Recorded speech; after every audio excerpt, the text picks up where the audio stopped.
Hey everyone, First T here. Thanks for checking out this YouTube channel.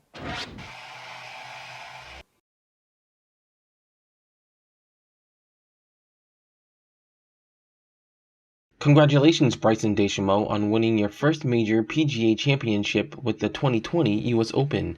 Here's his post-win virtual press conference interview. All right, we're pleased to welcome champion of the 120th US Open, Bryson DeChambeau. How does that sound? Surreal. It sounds amazing, but surreal. It's been a lot of hard work, and I got to say thanks to my whole team. Again, all my sponsors as well. You know, Brett, Tim, my caddy, works his butt off every single day for me. Connor works his butt off for me every single day. Chris Como works really, really hard for me and helps me think through a lot of amazing things. And, even Mike Shy, I still talk to Mike and we still talk about how to get better, and so I'd be remiss to say if I didn't say his name either. It's one of those things that, let me just lower this a bit. It's one of those things that doesn't really hit you. It's not going to hit me till tonight. But I will say that my parents have given so much up for me. I mean, there were times that I went to school without any lunch money and we had to, make bologna sandwiches and didn't have anything to eat. We had some very, very difficult times, but every single day they always wanted the best for me and they always gave me the opportunity to go golf, go practice, and go get better. And this one's for my parents, it's for Mike Shy, it's for Chris, it's for my whole team. All the work, all the blood, sweat, and tears that we put into it, it just means the world to me. Like you said, it's going to be hard to reflect right now, but that moment on 18 when the putt went in and you put your hands in the air, what was going through your mind? I did it. I did it. And as difficult as this golf course was presented, I played it beautifully. Even when I got in the rough, I was still able to manage my game and hit it to correct sides of the greens, except on 14 today.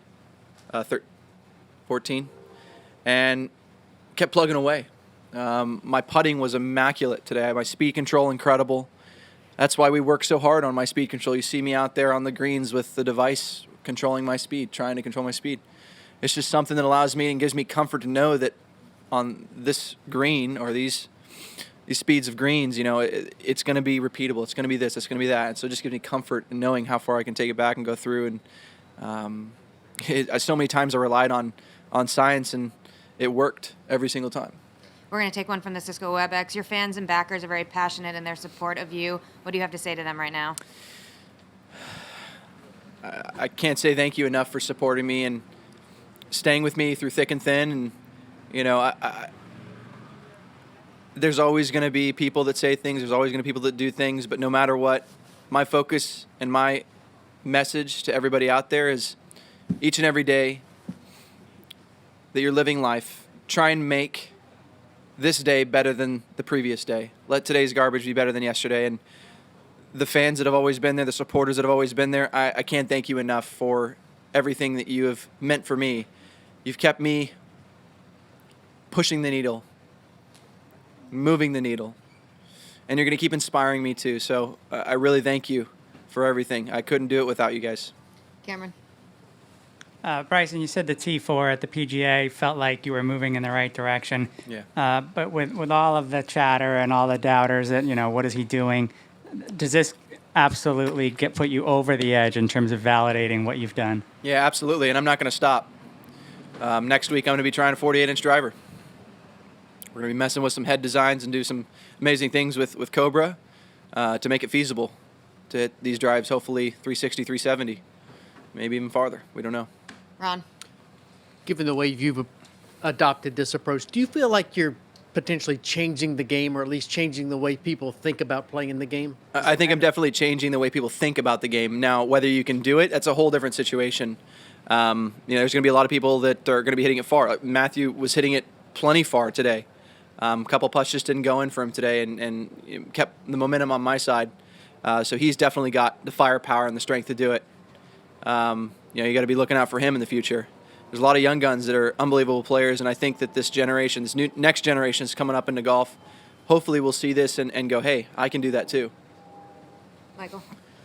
Bryson, you very much do things your own way. What kind of mental strength do you take from that? It's a lot of validation through science, just making sure that the numbers are what they are and the result is accurate. So if I had this is just an example, if I hit a 40-footer and it says 10.1 miles per hour on the device, I know that I've executed it correctly. And if I see the ball go 2 feet past that 40-foot mark, I know it's perfect. I know I've done everything I can in my brain to make my perception reality. And so it's all about trying to make my perception of what I feel, what I think, whatever it is, turn into proper reality. And it definitely is validating that I'm able to execute time and time again and have it be good enough to win an Open. I don't know if that answered your question, but Yep. Thank you. yeah. There's so much talk about the driving and the distance and whatnot, but you did shoot the best score today by 3, I believe. Do you feel like you're proving with a victory in a major like this, on a golf course like this, even more so that you're not just a one-dimensional player? No, I think I've got a lot of creativity. Phil said it to me earlier this week. He said, in 2006, I had the best short game week of my life. And that really stuck out to me for some reason, because I just knew that if I did hit in the rough, I'm going to have to get up and down quite a bit. And so I made sure that I needed to practice those shots coming into the week, and I did that beautifully, and I felt super comfortable out of the rough no matter the situation. I mean, a perfect example was number 14. Uphill lie, just hit it off the top of the face, came out dead and rolled down there to 10 feet, and I made it. That was huge. If I don't make that and he makes his, there's, we've got a fight. And so, I think that answered your question. I don't know. I'm just kind of rambling a little bit. Yeah, it seems like the putting has really been on point. And Yes. Putting has been, sorry, this is what I love it. The putting has gradually improved over the course of my career. I was dead last. I was dead last when I came out on tour. And, the Sick guys, Sick Golf, they helped me understand how a ball needs to roll in order for it to give me the best chance to hole a putt. And over the course of these 4 years, every year I've gotten a little bit better. I've gotten into the top 10 now, and I don't know how much better I can get, but I'm going to keep trying every single week. We're going to go back to the Cisco WebEx. Bryson, you used your own approach to the game to get here. Do you think kids watching today are now going to follow in your footsteps and look at this approach and try to replicate that? I hope I can inspire some people. My goal in playing golf and playing this game is to try and figure it out. I'm just trying to figure out this very complex, multivariable game and multidimensional game as well. It's very, very difficult. And so it's just fun. It's a fun journey for me.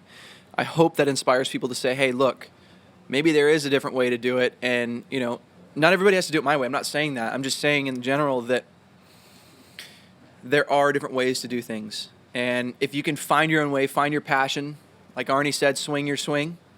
That's what I do. That's what Matthew Wolff does. That's what Tiger does. That's what Phil does. That's what everybody does. And we're all trying to play the best golf we can. So hopefully my way inspires some people. I mean, this is my 7th win, PGA Tour, first major. Couldn't be more proud. And I hope that it does inspire a few people. Here on the left. Just for the record, what is your current height and weight? 6'1", 230 to 235, depending on if I've eaten steak or not. Do you want to be bigger when you get to Augusta? Yeah. What would you say is your, what I are you shooting for? I think I can get to 245. It's going to be a lot of working out. I don't think it's possible. It may be. I don't know. It's just I've gained so much so quickly in a year. They always say when you work out, you gain your 30 pounds or whatever it is. And then after that, each year, you half it. So you can go 15. If you keep working out every day, you keep halving it. And eventually there just comes a point where you can't gain much more.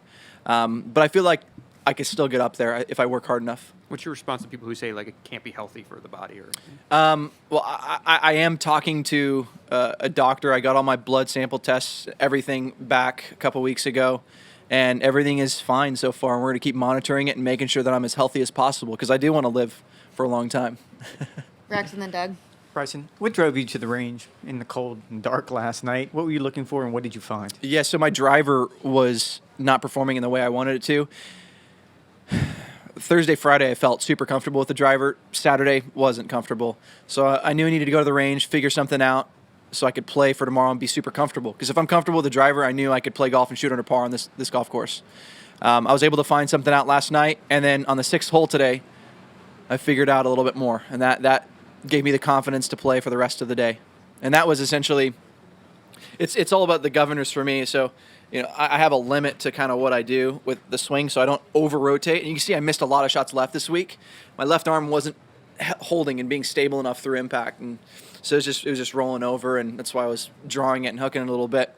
So I worked on that yesterday, and then on the 6th hole, I figured out that even though I was holding it off, my left arm was too bent, and so I was still leading to where the face was way open to the target, and then I felt like I had to do that to close the face. So once I straightened that out, got the face back a little more square, and I just felt like I could hold it off the whole way, and gave me so much comfort for the rest of the round.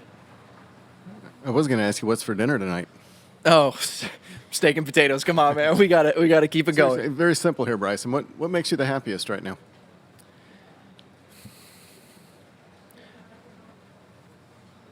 I would say, first off, knowing that the team around me has worked just as hard as I have, if not harder, to get me to where I am today. And knowing that I was able to execute for 72 holes in a major championship under the toughest conditions and perform to the highest level. And that trophy. Yeah, the trophy obviously is really nice. It comes with it, but I mean, this has got to be some form of validation in your head, do you know? 100%, no doubt. For me, it's about the journey of, can I execute every shot more repeatably than everybody else? And I was able to do that this week, and that's why I won by 6. Yeah. Thanks. Thank you. Back to the Cisco WebEx, how do you explain how during a pandemic and what a lot of people are writing off as kind of a lost year, you've elevated your game this much? I felt like it was an opportunity, not a lost year at all. I felt like it was an opportunity to do something great, change my lifestyle, make it healthier, make it better. And I hope this inspires everybody else to do the same. When you have time, when you have that little free moment, don't squander it. Look at it as an opportunity for you to make yourself better. And that's what I think I did this year, and I'm going to keep trying to do that. We're going to go left to Alex. Yeah. When you were a little kid starting out with this whole thing, was the U.S. Open the one you wanted to win, or was it something else? I would say any major was the ones they were all ones that I wanted to win, but I knew that my game would fit best for a U.S. Open.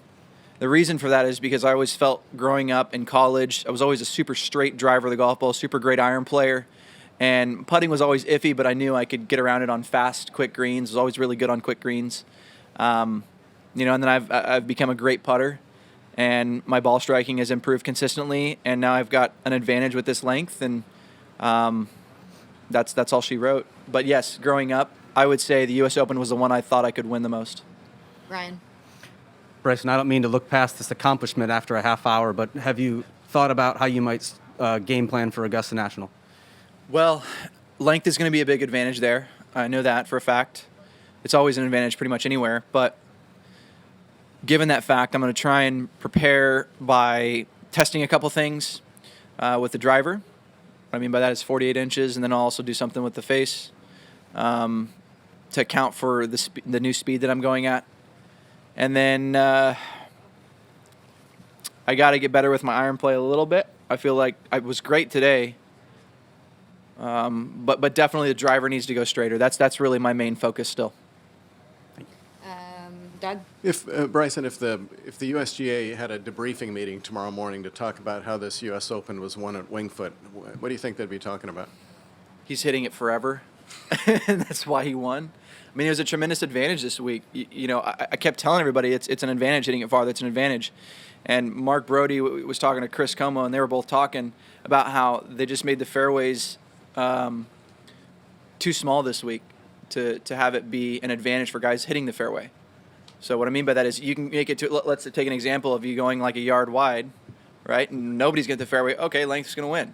You make the fairways too wide, length is going to win. And so there's this like balance between width of fairways and where they want to play it and where they're going to try and make you play it. But if distance has been such a hot topic over the last 2 or 3 years and they're looking into it now, do you think this will accelerate any desire to try and rein you guys in? It's tough to rein in athleticism. We're always going to be trying to get stronger, fitter, more athletic. I mean, Tiger inspired this whole generation to do this, and we're going to keep going after it. I don't think it's going to stop. Will they rein it back? I'm sure. I'm sure something might happen, but I don't know what it will be. I just know that length is always going to be an advantage. How much is athleticism? How much is science, technology, technique? Well, the whatever? COR was locked in back in 2000 or something like that. You could only have it come off the face so much, right? And so it's been that way ever since. And the rules haven't changed. People have just gotten a little longer with their driver. The shafts have become better for sustaining higher swing speeds. And, we're consequently trying to just hit it as hard as we possibly can. Kyle Berkshire, Justin James, a bunch of those guys, Josh, they all inspired me to try and go harder at it. And, they are the ones breaking the barriers. I can see what is possible. And so that inspires me to keep pushing the limits. I don't think that science is as big of a role in the market today. I would say it's more of athleticism playing probably a bigger role for that, for sure. Because I was hitting it, on just a normal average tour player a year ago, and then I all of a sudden got a lot stronger, worked out every day, been working out every day, and all of a sudden, not because of clubs, but because of me, I was able to gain 20, 25 yards. Thank you. Bryson, our 120th U.S. Open champion, congratulations again. Thank you, guys. Thank you all. Congratulations once again, Bryson DeChambeau. What are your thoughts on the 2020 U.S. Open? Let me know in the comments section below, and please click on the thumbs up icon if you liked this video. Subscribing to this YouTube channel and sharing the video also helps, and don't forget to click on the notification button for this channel so you won't miss the next First 2T video.